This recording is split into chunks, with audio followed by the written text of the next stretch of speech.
Welcome to Jim's Kitchen. I'm Jim. I'm an experienced cook. I've been cooking every day, at least once a day, for a few years, and I've come up with some great tips and tricks for your cooking. Today we're going to make the world's best chili. Now, unfortunately, some people, when I give them this chili, they think, this is not the world's best chili. This actually might be the world's worst chili. So potentially this is the world's worst chili. I'm sorry, you might not want to make it, but I really love it.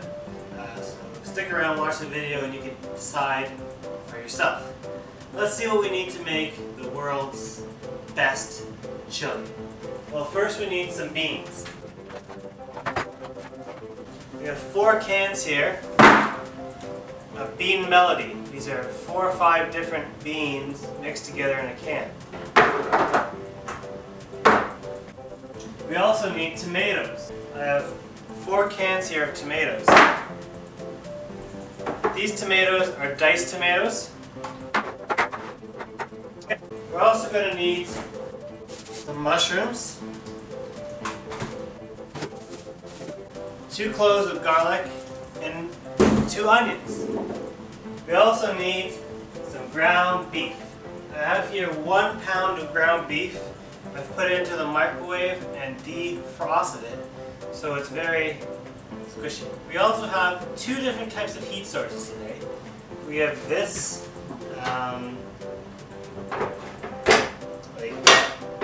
pan. This is going to be used to cook the meat first, and then we're going to throw everything into this cooker that takes a long time to cook. It's actually going to take 8 hours to cook this chili, so I hope you're not in a rush or hungry. I hope you can wait 8 hours, and I hope all of your guests can wait 8 hours to do it. Let's cut our vegetables. First vegetables we're going to have to cut is our onions and our garlic, because those are going to go with our meat. You're going to want a knife, and you're going to want to make sure that knife is sharp. Okay, let's start by cutting up our onion. Now, the easiest way to cut up an onion is to cut off this stem here and display all the onions in the middle. And then cut off the back. From here on out, it's just a matter of getting the skin of each piece. We're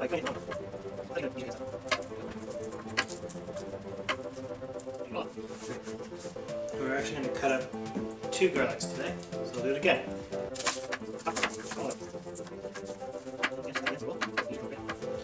Okay, once you got the skin off all the garlic here, make sure that your workspace is clear of any skin. You have all your fresh garlics, and the first thing you're going to want to do to each one is crush it like this. Crushing the garlic starts the juices to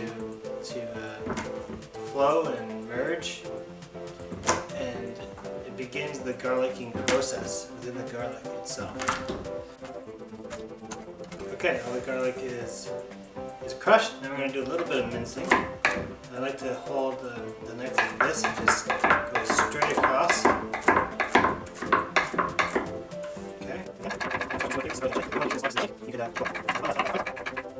We're going to take about half of this garlic and put it into our heat pan, and about half of the garlic, and we're going to put it right into our non-cooking device here. So half of it's going to be fried with the meat, and half of it's going to be slowly cooked. Alright, 2 onions.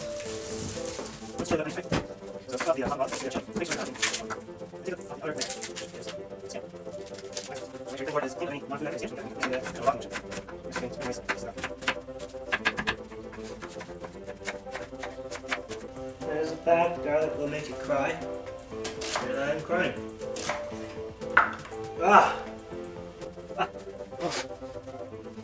One of the ways to stop yourself from crying is to stick your head into the freezer. And that cold air will clear out your sinuses, so I'm going to do that right now. Alright, I'm back. Good. Now let's just cut this a little bit better using that same kind of cutting technique of julienne. Good portion of these, about half into the pan, half into the bottom roaster. Can't even look.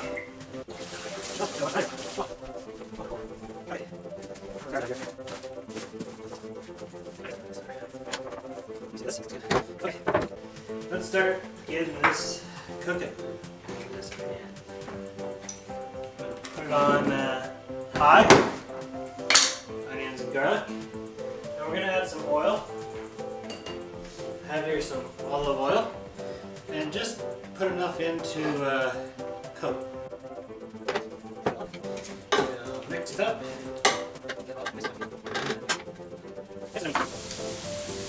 Okay, when it comes to our meat, we want to make sure that it is very defrosted, so you can cut it up into small bits. Do this. Looks good. There's no chunks of ice in it or anything. It actually helps if you just buy fresh meat. You don't have to worry about the defrosting process.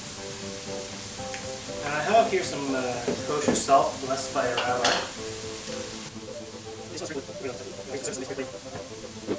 You're also going to want to use pepper here. Let's put it right in, upside down, the onions and garlic.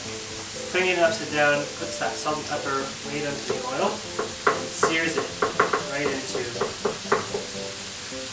meat.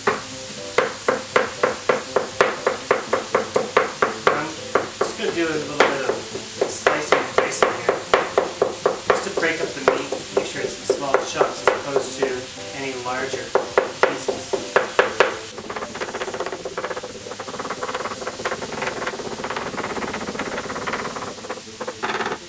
Okay, and now give it a real good stir. With all the onions and all the garlic and all the meat become one. Become the same thing. I give it a shake to even it all out. And put the lid on.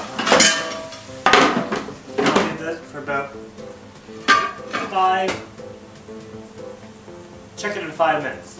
We'll see. Okay, while you're browning the meat, we can use this time to cut up a mushroom. We don't have to cut the mushrooms too much. They're pretty small already. I usually just cut them down the middle and then cut them 3 times for some mushrooms pieces.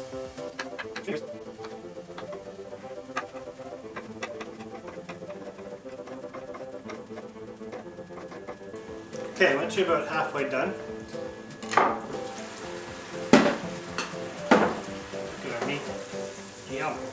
Let's put half those mushrooms in with their meat. Give the mushrooms some flavor of the meat, give the meat some flavor of the mushrooms.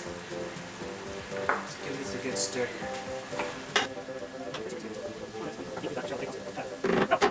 Let's finish cutting the mushrooms, and then our meat is ready to go.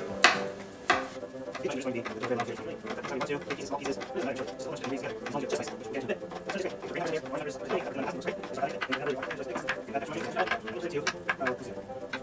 mushrooms are cut. If you want, you can put them all up in a little line like this and give them an extra go over.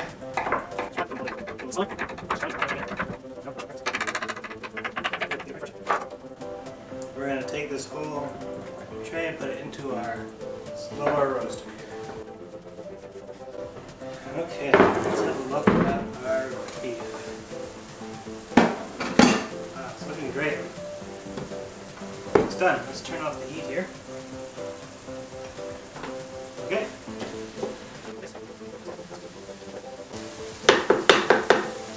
I'm going to take this pan right off the heat source and just put it to the side for a few minutes to let it cool down so it's not really hot when it goes into our slow. Now for this part you're going to need some kind of can opener, and we can open up our cans.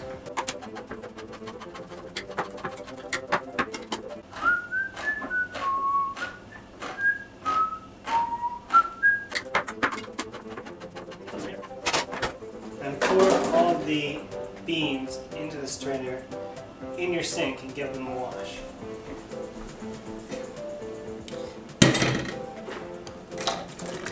You see how I cut these cans so that they just pop open but the lid stays on? Tip, tip. So the beans have been packaged in some sort of goop. I don't really know what it is. You can see it as it comes out. Some kind of goopy slosh. And I put that on my chili before and it's okay. It just makes it a little bit watery. And we want our chili to be thick.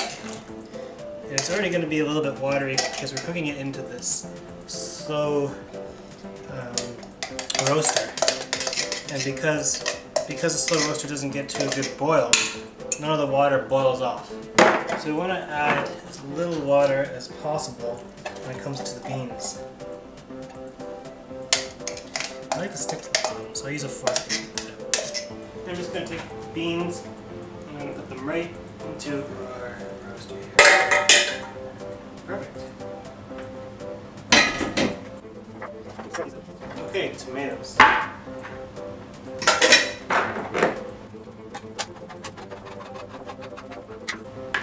Again, I like to drain the tomatoes to get some of the water off.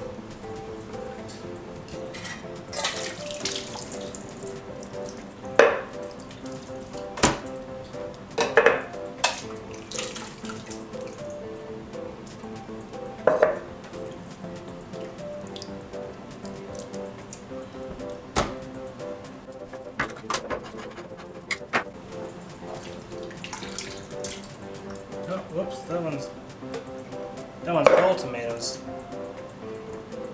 Oh well, it's probably gonna be fine. This strainer doesn't seem to really work, does it?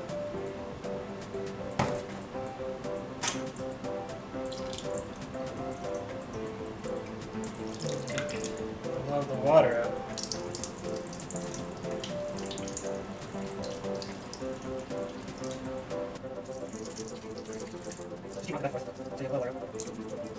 Most of the water out.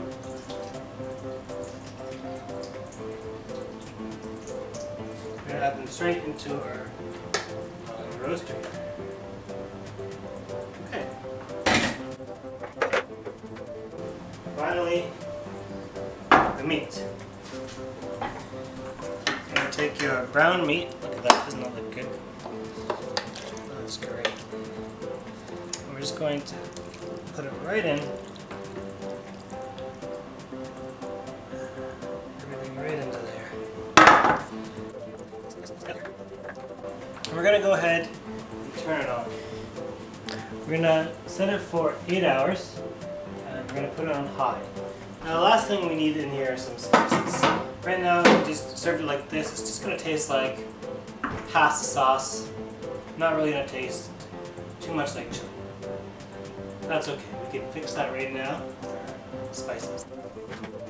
Italiano, rosemary, basil, celery salt, bay leaves, crushed red peppers, cumin, chili powder, and pepper. Let's begin to add all these spices. Now, Italiano is our main spice besides chili powder, and so we're going to add quite a bit of it here. Coat the top. Rosemary you don't want to add too much of. It is a strong flavor, and it takes a lot to break it down. And if you have too much in there, it's not going to break down properly. So we're just going to add a little bit of spices. Great. Basil. Basil and tomato are a perfect pair, so you want to add a really good amount in there. Celery seasoning. We didn't have any celery today, so this adds taste and flavor of celery straight to our dish. Bay leaves. Straight from the bay, these leaves really combine all the flavors inside your dish. These are just magician leaves. They just make all the flavors come together. You cannot eat them. Make sure you take them out later. Crushed red peppers. These are going to add a little bit of flair, a little bit of flavor, a little bit of yum yum straight to it. Cumin. This makes it taste great. I love it. I love cumin. Okay, and then the final ingredient here is chili powder. So we basically want to coat everything here with chili powder. We might have to add more later after it roasts. I'll have to taste it to make sure it's got enough. Okay. I guess I'm right. So that's the amount of chili powder. That's all we got. Now it's time to start mixing. I like to use a spoon to really get down in there and pull all the different ingredients together. It's going to take quite a bit of mixing and it's really full. At this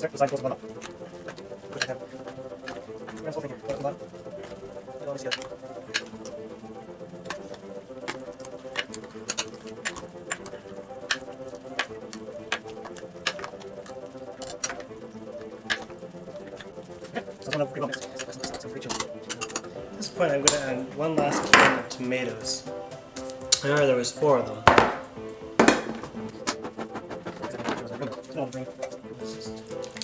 Put it right on top. You don't even need to mix these in, let these seep into the meat. As it cooks, it's going to get warm, it'll fall down. Okay, so our chili is put together. The last thing we need to do is just put the lid on it. We've set it for 8 hours, so we're going to come back in 8 hours and see what it looks like, see what it smells like, see what it tastes like. See you then. See you in 8 hours.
Okay, 8 hours is up and our chili is done.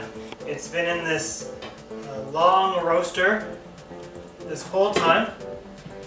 Oh, and it smells delicious. So, all the way from Chicago, he had ample time to get here. We have Gary, and we also have Stan here to do a taste test.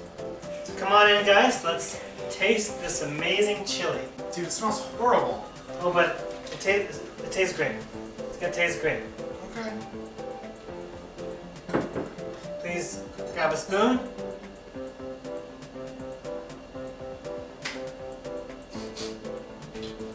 Smells like shit. It's great.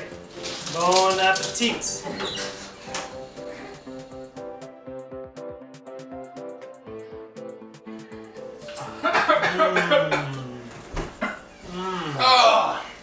Oh, dude, that's disgusting.